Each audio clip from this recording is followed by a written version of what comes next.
Merci bien, merci international. Chers amis journalistes, je vous salue tous et je commence par vous remercier de la confiance que vous avez placée en nous en répondant massivement à notre appel. Selon les statistiques que je viens d'avoir, il y a une quarantaine de journalistes ici devant nous.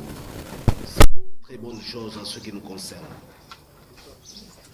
Nous avons toujours travaillé dans la transparence et c'est la raison pour laquelle nous n'avons pas voulu vous surprendre par des développements surprises.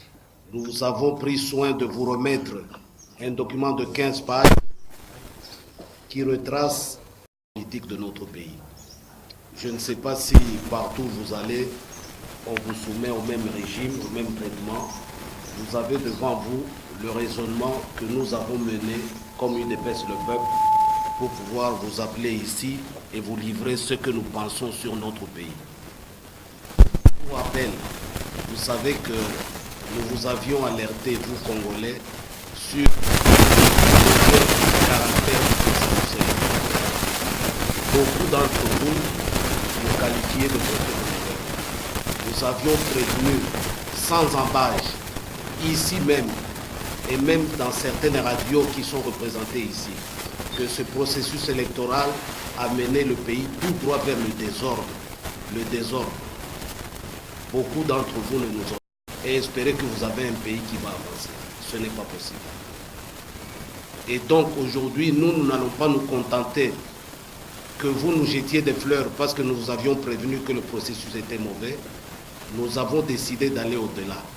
Comme nous sommes dans une impasse politique, une crise généralisée de pouvoir, une crise de légitimité, nous avons décidé de proposer des pistes de solutions à l'endroit des Congolais et des étrangers qui vivent dans notre pays. Parce que nous ne pouvons pas croiser les bras, nous sommes des leaders politiques et nous devons orienter les choses dans le bon sens. Pour cela, nous avons subdivisé notre travail en 4 parties. La première partie se penche sur la motivation principale de ce que nous demandons. La deuxième partie, telle que vous l'avez à la page 3, parle de la nécessité de stabiliser la RD Congo. Dans cette partie-là, nous relevons les atouts d'un pays comme le Congo et que le désordre au Congo va impacter toute la planète Terre. Donc tout le monde a intérêt à aider le Congo pour l'accompagner dans un processus de bonne gouvernance et de démocratie. La troisième partie, c'est à la page 6, parle de l'apport de RD Congo au monde. Nous avons essayé d'épingler quelques faits saillants de tout ce que la RDC a apporté à l'humanité et au monde, généreusement et gratuitement. Mais en retour, la RDC n'a pas, pour ne pas dire la communauté internationale, et nous le déplorons.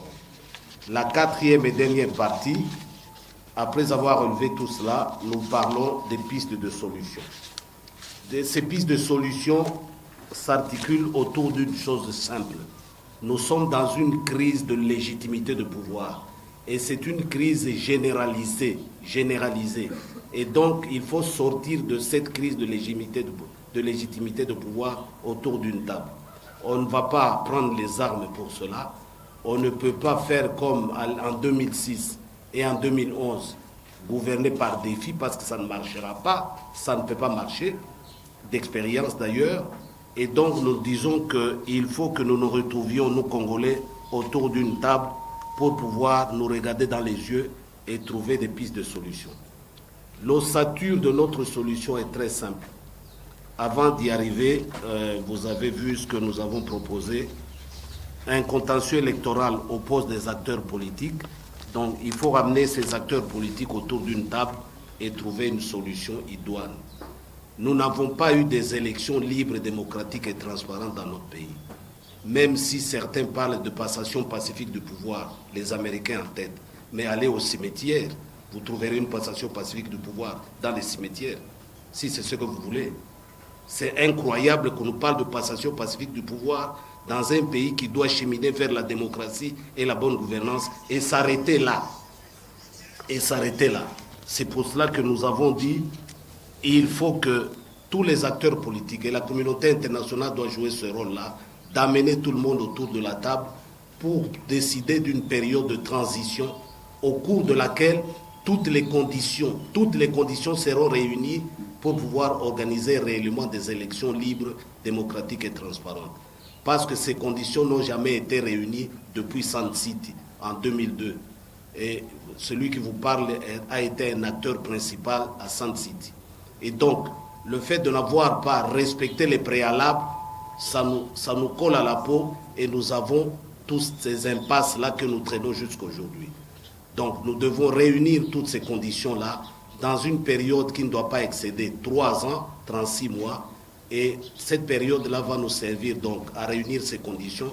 Nous nous sommes même proposés de donner des orientations sur le programme spécifique de cette période-là qui va donc nous amener à des élections libres, démocratiques et transparentes avec des animateurs réellement choisis par la population. Et donc voilà en quelque sens l'économie de notre document. Mais je voudrais, avant de passer à la seconde étape, j'aimerais quand même vous donner m'appesantir sur quelques éléments de la motivation principale. Alors, nous ne pouvions pas aller aux élections libres, démocratiques et transparentes pour 3 raisons essentielles, telles que nous en avions parlé à l'époque. À l'époque, nous avions une machine à voter introduite frauduleusement par la CENI, interdite par la loi électorale, une machine à voter, et qui avait comme objet d'escamoter certaines étapes du processus électoral pour arriver à la fraude. Vous aviez remarqué que la compilation n'avait jamais eu lieu, la publication des PV bureau par bureau n'a jamais eu lieu, et donc tout cela c'était en faveur de cette machine à voter dont la compilation se faisait quelque part ici à Kinshasa dans un bureau pour nommer les gens qui n'avaient pas été élus. La deuxième raison, la machine n'avait pas été enlevée pour ça. La deuxième raison, c'est la sévère corruption du fichier électoral. L'OIF, l'Organisation internationale de la francophonie, avait fait état d'un rapport commandé par la CENI elle-même. Et ce rapport faisait état du fichier électoral corrompu. Presque le cinquième du corps électoral était fictif. Et ajoutait à cela que les Congolais de l'étranger, en violation de la Constitution et de la loi électorale, n'avaient pas participé au vote pour n'avoir pas été enrôlés. On ne peut pas imaginer dans un pays où une Constitution est mise entre parenthèses, même pas pendant un jour, ce n'est pas possible. C'est ce qui a été fait avec ces élections-là. La troisième raison, ceux qui parmi vous étaient avec nous à la CENCO, nous avions signé un accord le 16 décembre 2016. Et dans cet accord-là, majorité présidentielle et nous, opposition, nous avions convenu qu'il n'y avait plus, écrit noir sur blanc, expressis verbis, que la CENI n'inspirait plus confiance aux acteurs politiques. C'est écrit comme cela. Et nous avions décidé pour ce faire de restructurer la CENI tant du point de vue de son organisation et de son fonctionnement et de diligenter un audit externe sur cette CENI-là avant de la restructurer. Tout cela n'a jamais été fait. Comment pouvez-vous aller aux élections en comptant sur une institution en qui personne n'a confiance et parce que cette institution-là s'était révélée être partisane du pouvoir en place. Et cela a été écrit noir sur blanc dans l'accord de la Saint-Sylvestre, signé par les gens de Kabila et par nous-mêmes. Et donc, ces préalables-là, ces problèmes-là étant maintenus tels quels, nous ne pouvions donc pas accorder un quelconque crédit à ce processus électoral. Et nous l'avions dit. En fait, ce que le pouvoir cherchait était simple. Tous les opposants qui étaient candidats présidents de la République n'avaient que le rôle de crédibiliser une parodie électorale. Et nous l'avions dit à l'époque. Nous avions alerté les candidats de l'opposition à la présidence de la République de ne pas s'engager dans cette affaire. Parce que le processus n'était pas crédible, mais pour que le processus soit avalé par la communauté nationale et internationale, soit avalisé, il fallait des grandes personnalités de l'opposition dans ce processus pour crédibiliser une parodie électorale. Et donc, ils sont allés accompagner M. Kabila, qui lui a contrôlé ce processus-là du début à la fin avec sa CENI, afin de désigner les futurs animateurs des institutions, notamment désigner le futur président de la République qui soit à mesure de garantir à sa destinée, à la dynastie Kabila, une survie politique, économique, financière, une impunité, une protection et des immunités diverses. Dans ce pays, la démocratie, on met de côté, les droits de l'homme, on met de côté. Tant qu'il n'y a pas de sang qui verse, c'est l'essentiel. Mais nous allons rester comme ça jusqu'à quand? Parce que les gens continuent à mourir. C'est pour ça que je vous disais, aller au cimetière. Il y a des fosses communes partout. C'est aussi passation calme et pacifique du pouvoir. Il n'y a personne qui respecte là-bas. Alors tuez tous les Congolais pour qu'il y ait passation pacifique du pouvoir et mettez de côté la démocratie et les droits de l'homme. Et cette phrase-là a été prononcée pour la première fois, et c'est ce qui nous étonne, par l'ambassadeur Nikki Haley des États-Unis aux Nations Unies, de passage ici à Kinshasa en 2017. Il faut une passation pacifique du pouvoir. Mais nous savions tous qu'il n'y aura pas passation pacifique du pouvoir. Et aujourd'hui, il n'y en a pas. Les affrontements actuels montrent bien qu'il n'y a pas passation pacifique du pouvoir. Pour qu'il y ait passation pacifique du pouvoir, il faut qu'il y ait au préalable l'acceptation du résultat par tous les protagonistes. Moi, j'accepte ma défaite, je félicite celui qui a gagné, et donc il y a passation pacifique du pouvoir. Parce qu'il n'y a personne qui respecte, il n'y a personne qui conteste. Et cela n'est possible que si le processus est transparent. Parce que partout j'ai vu que j'ai échoué, j'accepte. Mais dans les conditions que je vous ai décrites tout à l'heure, un processus aussi biaisé. Comment peut-on parler de passation pacifique du pouvoir s'il n'y a pas de transparence du processus et donc acceptation des résultats par les protagonistes? Donc cette affaire de passation pacifique du pouvoir, vous les journalistes, vous devez vous questionner là-dessus et essayer de vous interroger pourquoi cette phrase-là a été jetée comme ça. Ça me rappelle en 2011 quand on disait oui, il y a eu fraude massive, mais les résultats ne modifient pas l'ordre d'arrivée. Quand il s'agissait de Tshisekedi, vous vous rappelez, et le résultat ne modifie pas l'ordre d'arrivée. Pendant qu'il y a eu fraude massive. Donc la même phrase, ici on a trouvé une phrase pour calmer les gens, pour faire endormir les gens, une phrase que nous rejetons. Et d'autant plus qu'elle commence, cette phrase-là, elle est donnée par celui qu'on appelle le leader du monde libre, les États-Unis d'Amérique. Donc le karma apparent, le karma actuel ne nous semble pas un calme acceptable. Quand vous avez un président de la République en place non réellement élu, une assemblée nationale composée par des personnes majoritairement nommées au lieu d'être élues, des gouverneurs de province élus au second degré sous des allégations sérieuses de corruption, eux-mêmes issus des assemblées provinciales illégitimes, un Sénat composé de membres reconnus corrupteurs, voilà la configuration de l'opprobre d'une bombe à retardement qui explosera tôt ou tard et qui risque d'entraîner dans sa déflagration toute la sous-région de l'Afrique centrale. Et ce que nous disons là-bas, ce n'est pas de l'exagération. Je crois que nous vous avons donné l'habitude de prédire des choses qui se réalisent. Nous vous avions dit que le dauphin de Kabila était dans l'opposition. Personne ne nous croyait au mois d'août. Personne. Nous vous avions dit que Chadari ne pouvait pas être son dauphin. Et nous avions des éléments objectifs. Et ça s'est avéré vrai. Et donc, ce que nous disons ici, ce n'est pas de l'exagération. Nous dénonçons donc cet accommodement de la classe politique avec ce genre de phrase, passation pacifique du pouvoir. Nous avons une bombe à retardement dans ce pays qui peut exploser à tout moment. Et cette explosion peut commencer n'importe où. Vous avez vu ce qui s'est passé avec l'élection des sénateurs. Nous attendons toujours le gouvernement et le Premier ministre, ça fait 4 mois. 4 mois. Et on vous dit qu'ils se sont entendus. Eh bien, entendez-vous sur papier, mais quand sera-t-il du fonctionnement d'un pays dont les résultats sortent des tractations aussi pénibles? Qu'est-ce que ça va donner? Donc cette bombe à retardement va exploser tôt ou tard, c'est ce que nous prédisons. Et connaissant les acteurs en place, moi qui vous parle après avoir passé presque 3 décennies de ma jeunesse aux côtés de Tshisekedi, avec les amis qui sont de l'autre côté, je sais qui est qui, je sais de quoi ils sont capables les uns et les autres. Et donc je confirme que c'est un volcan qui peut entrer en éruption à tout moment, la République démocratique du Congo. Et nous ne voulons pas nous accommoder de cette situation-là. Alors, les gens disent, la communauté internationale ne cherche que ses intérêts. Et bien sûr, mais le Congo aussi a droit aussi à sauvegarder ses intérêts.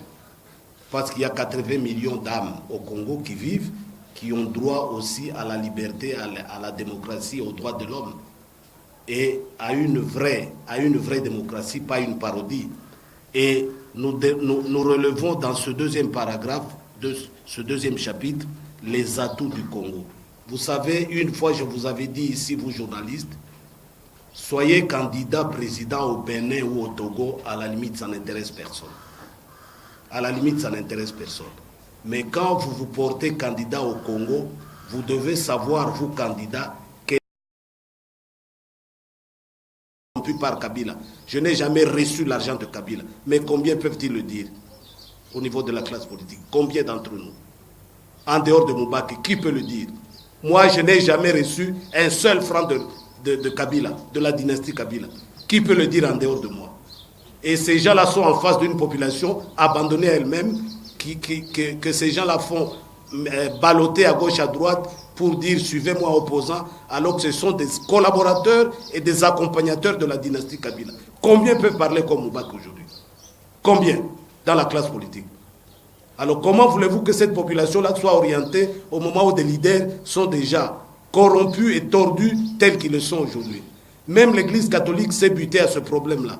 Elle a commencé à encadrer cette population, mais elle a été stoppée net. Des massacres ont eu lieu dans l'Église catholique. Des gens ont été tués à balles réelles. Pour vous dire que cette mafia-là a décidé de se comporter en terroriste. Et ils l'ont fait.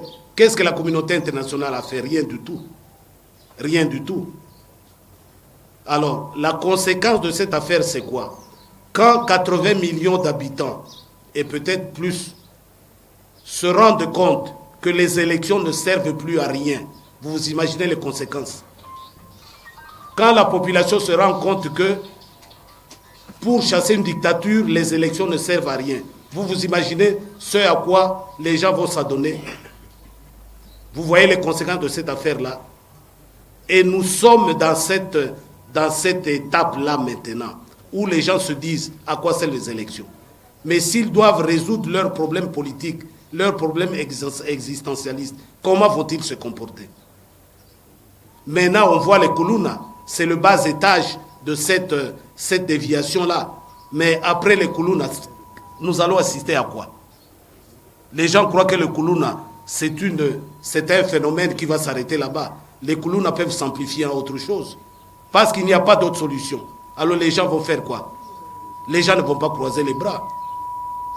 L'homme doit chercher à survivre. Et tous les moyens seront utilisés pour cela. Les dégâts humanitaires, n'en parlons plus.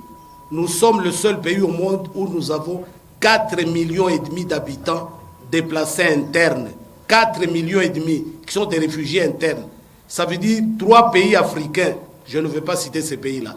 Tous ces pays-là, leur population n'existe plus dans leur village. C'est ça le Congo.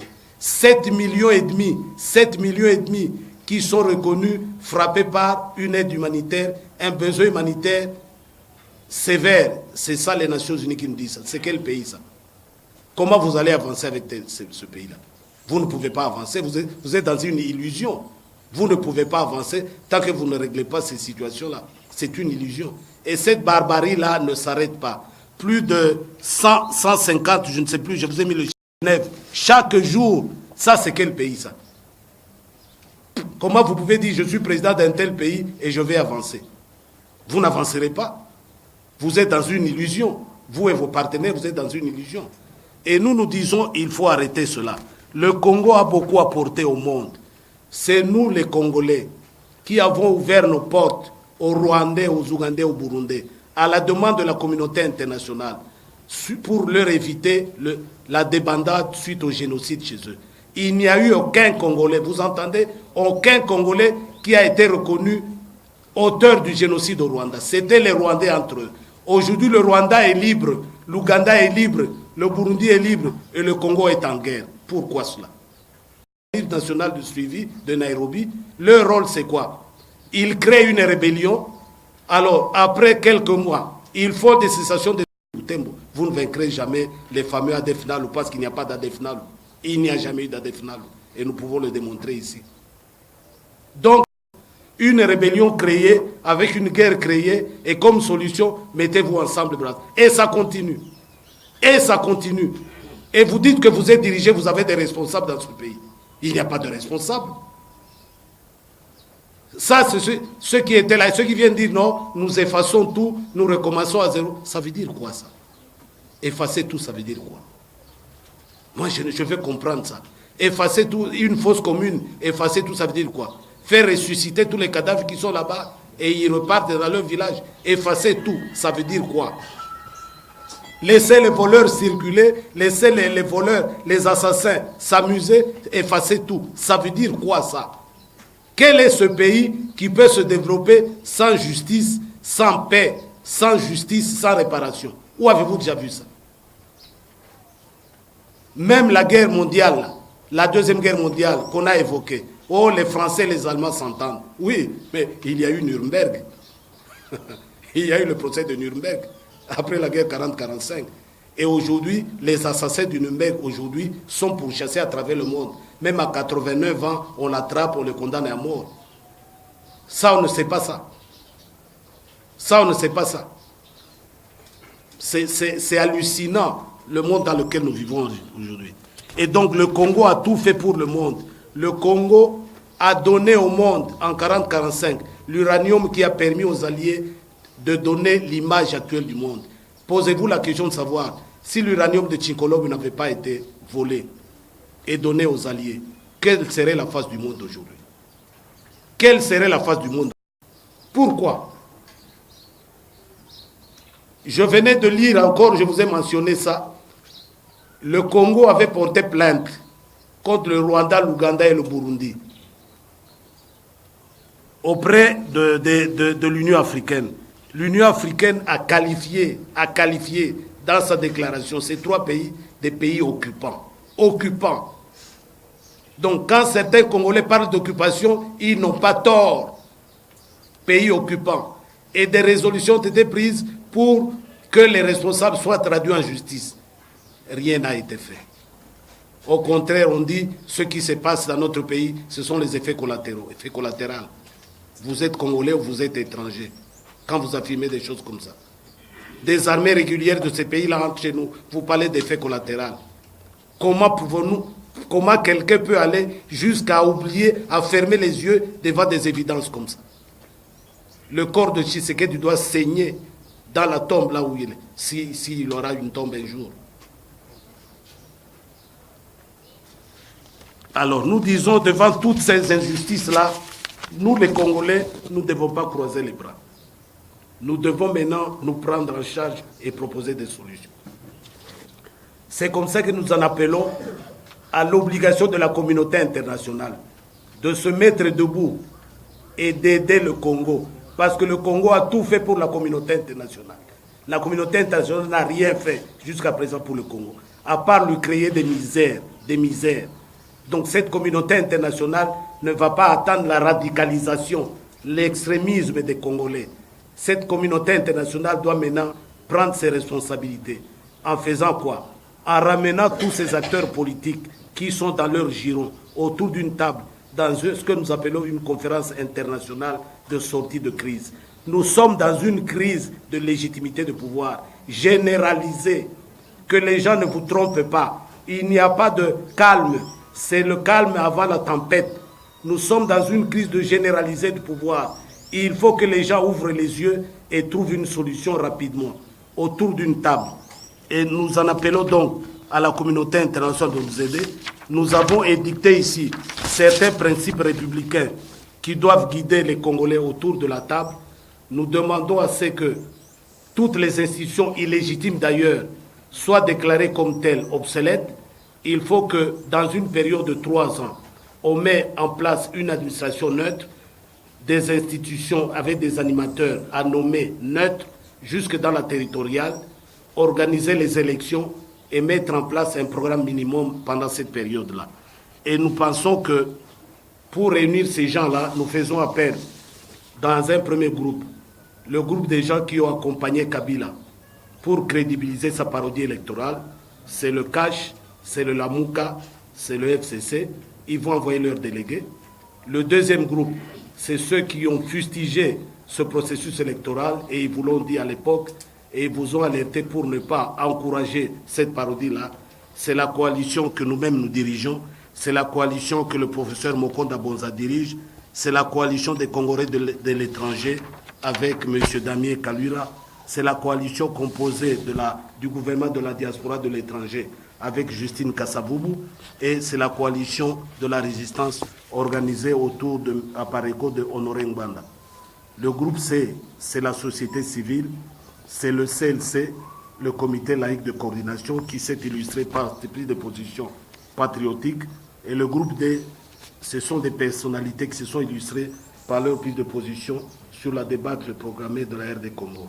Et là, nous avons le professeur Jean Bélé de Boston, nous avons le pasteur Ekofo, nous avons le cardinal Mosengo, nous avons le docteur Mukwege et nous avons le juge Ouassenda Songo Corneille qui a fait un chou gras contre ses collègues de la Cour constitutionnelle avec le théâtre de chez nous auquel nous avons assisté. Alors, nous demandons donc que ces groupes-là désignent les leurs. Eh bien, s'il y a ceux qui ne veulent pas, nous, les Congolais de ces groupes-là, nous allons nous réunir et décider de l'avenir de notre pays. Et nous rendrons ça public aux yeux du monde et aux yeux de la communauté nationale, parce que nous ne pouvons plus patienter. Mais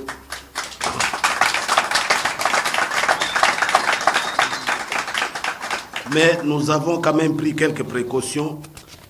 Nous avons donc proposé pendant cette période-là que tous ceux qui vont participer au sein de ces institutions-là de la transition ne participent pas au processus électoral au sortir de ce processus, au sortir de cette transition-là. Parce qu'ils ne peuvent pas être jugés partis. Nous avons assisté à ça en 2006, en 2011, en 2018. Donc ceux-là vont s'abstenir et laisser ceux qui aiment réellement le Congo diriger les institutions pendant cette période. Nous avons aussi proposé un programme, c'est la réforme de la justice, afin qu'elle soit réellement indépendante des autres pouvoirs institutionnels, d'une part, et stabiliser d'autre part, le cas échéant, les institutions de la République et aider les pouvoirs publics à jouer complètement leur rôle en neutralisant les inciviques sur le plan des meurtres, sur le plan des détournements des deniers publics. Nous avons demandé aussi de mettre comme programme pendant cette période une lutte contre l'impunité, en clarifiant particulièrement les dossiers pendant des crimes politiques. C'est pour ça que je m'interrogeais ici quand on dit nous effaçons tout. Qu'est-ce que je vais dire à Mme Tchébé et à ses enfants? Que oublier ce qui s'est passé? Qu'est-ce que je vais dire à la famille Kamina Sampo, aux 80 fausses communes? Oublier ce qui s'est passé. Ça veut dire quoi ça? Ça veut dire quoi? Toute conscience, bonne conscience doit être interpellée. Ça veut dire quoi ça? Effacer tout, ça veut dire quoi? Et mettre fin aux groupes rebelles, parce qu'il faut traquer ces groupes. Ces groupes-là sont des terroristes. Ce sont des terroristes. Il n'y a pas à négocier avec les groupes rebelles. Il faut les traquer et mettre fin à ces groupes-là pendant cette période. Alors, il faut aussi définir et appliquer sans faille les conditions d'établissement sur le sol congolais de toutes ces migrations massives. On parle de Mbororo. On ne vous parle jamais de Mbororo dans vos télévisions ici. J'espère que la RTNC 1 et 2 sont là. qui nous parlent un peu d'Embororo, qui disent, Moubaki a dit, il y a 2 millions d'Embororo, des éleveurs sud-soudanais, auxquels s'ajoutent maintenant des braconniers libyens, qui sont à Rungu, qui sont à Ouacha, qui tuent, qui font la loi. Et l'État est inexistant depuis des années. C'est quel pays ça? C'est quel pays ça? Il faut auditer le compte général du Trésor, parce que ce compte a été démultiplié, je ne sais pas par combien, et où de l'argent est en train de s'évader. Il faut auditer le compte général du Trésor, auditer la Banque centrale, les régies financières et tous les services publics. Il faut dépolitiser l'administration, parce qu'il y a aussi des nominations clientélistes. D'ailleurs, la territoriale actuelle, vous savez vous-même que personne n'a été élu. En tout cas, ceux qui ont été réellement élus sont mineurs par rapport au nombre des nominés, des nommés et des nominés. Et donc, il faut nommer pendant cette période des gouverneurs de province, des maires des villes, des administrateurs de territoire qui soient neutres, étant entendu que ces gens-là ne pourront pas participer aux élections au sortir de cette période-là. Les entreprises publiques, il faut les dépolitiser parce que nous avons assisté. Comment pouvez-vous dire que aujourd'hui? Mais c'est la révolution à Kinshasa. Qui est le Congolais qui a 5 milliards de dollars dans son compte à banque au Congo? Vous pouvez me citer un seul? Ça n'existe pas. Allez voir votre FEC là. Les responsables du FEC, c'est soit des Libanais, des Indiens, des Pakistanais. C'est quel pays ça? Et vous parlez du secteur privé qui va donner des emplois. Où? Un secteur privé prédateur, il va créer des emplois. Donc tout ça, ce sont des montages pour affaiblir le pays, pour s'accaparer des richesses du pays, pour dire on privatise. Mais vous privatisez la SNEL, vous privatisez la Régie des eaux. Mais pourquoi vous n'aviez pas... Oh non, regardez un exemple. RTL arrive, Vodacom arrive et tous ces autres-là arrivent. Mais ils devaient prendre le CPT. En 2002, tous les Congolais à Sand City avaient pris cette résolution-là. Mais au retour de Sand City ici, la clientèle 1+4, la clientèle à la dynastie Kabila 1+4 avait effacé cette affaire-là. Mais la résolution existe. Et je vois qu'aujourd'hui, Human Rights Watch revient sur cette affaire, la société civile du Congo revient sur cette affaire.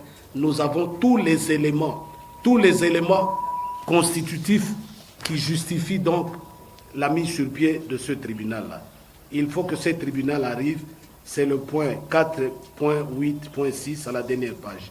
Nous avons aussi demandé, parce que ce doit être fait aux Congolais, vous ne pouvez pas être réfugié dans votre propre pays, que tous les Congolais déplacés dans leur village, tous, pendant cette période, regagnent leur village, et soient rétablis dans leurs droits et dans leurs biens intégralement. Parce qu'on ne peut pas assister à des invasions, à des gens qui viennent déloger nos frères dans leur village et dire comme si de rien n'était. On doit mettre fin définitivement à cette affaire-là. Et au passage, nous avons parlé de votre armée, votre police, votre service de sécurité qui doivent être réellement congolaises, réellement nationales.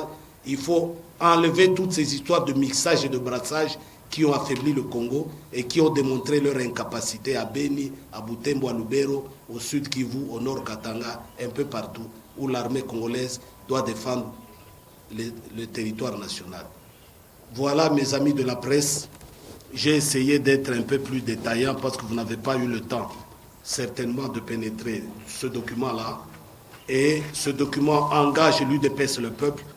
Je vous demande donc de le lire attentivement et d'en faire une large diffusion parce que beaucoup de Congolais ne savent pas tout ce que nous avons mis là-dedans. Et là, nous n'avons rien inventé, ce n'est que la vérité et nous sommes prêts à défendre cette vérité-là. Nous vous remercions. Nous allons passer à l'étape suivante qui est celle de jeudi. Premier ministre, c'est une politique et gouvernement. Il y a un président de la République, Moussa et l'homme comme côté. Même dans le zone là, trois chambres en plein camp militaire.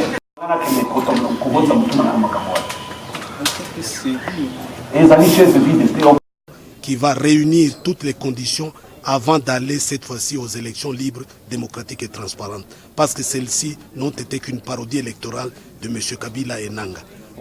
Donc vous ne reconnaissez pas les institutions Ce n'est pas à moi de reconnaître les institutions établies, c'est à la population qui a élu de reconnaître. Quand la population conteste ce que vous êtes quelque part fautif, vous ne répondez pas aux conditions exigées par la population. Papa Loba qui s'est dit partout. Papa Loba qui s'est dit partout. Oui, continue la phrase. Oui, le peuple d'abord. Et c'est à moi, Moubak, que vous allez dire ça. Moi qui ai passé 30 ans à côté de Tshisekedi, je sais de quoi je parle. Tshisekedi n'a jamais voulu le pouvoir pour le pouvoir. Vous entendez? Le pouvoir pour le pouvoir. Voilà où ça mène. 4 mois, vous n'avez même pas de Premier ministre, encore moins de gouvernement. Et ça n'a même pas encore fonctionné. Jusqu'à quand? Nous ne pouvons pas vous laisser continuer dans cette situation. Moubak qui travaille avec Félix, c'est trahir le Congo et le peuple congolais. Pourquoi vous dites ça? Pourtant, le président Félix Tshisekedi est ouvert, il veut travailler avec tout le monde. Il veut travailler avec tout le monde. Dans quelles conditions? On fait de lui président de la République. On fait de lui président de la République par M. Kabila. Et ça, c'est connu. On parle même d'un deal. En échange de quoi? Posez-lui la question. Kabila lui a donné la présidence de la République démocratique du Congo. Lui, il a donné quoi à Kabila comme contrepartie? Posez-lui la question et répondez-moi. Quelle est la contrepartie d'une présidence de la République démocratique du Congo? Parce que ce n'est jamais gratuit. Il n'y a pas de cadeau en politique. Et ce n'est pas des immunités de Kabila, parce que Kabila avait déjà les immunités à travers une loi du Parlement. Donc c'est autre chose. Et c'est autre chose, c'est quoi? C'est quoi? Posez-lui la question. Moubak ne peut pas aller dans une aventure pareille. Les UDPS ne peuvent pas se réconcilier. Vous devez toujours continuer à vous battre. Vous êtes oui, même père. Oui, on peut se réconcilier si on a la même vision. Mais nous n'avons plus la même vision. Vous ne pouvez pas inviter les gens à table à manger. Vous avez pris le couscous ou le riz et vous mélangez avec le sable. Qui va manger ça?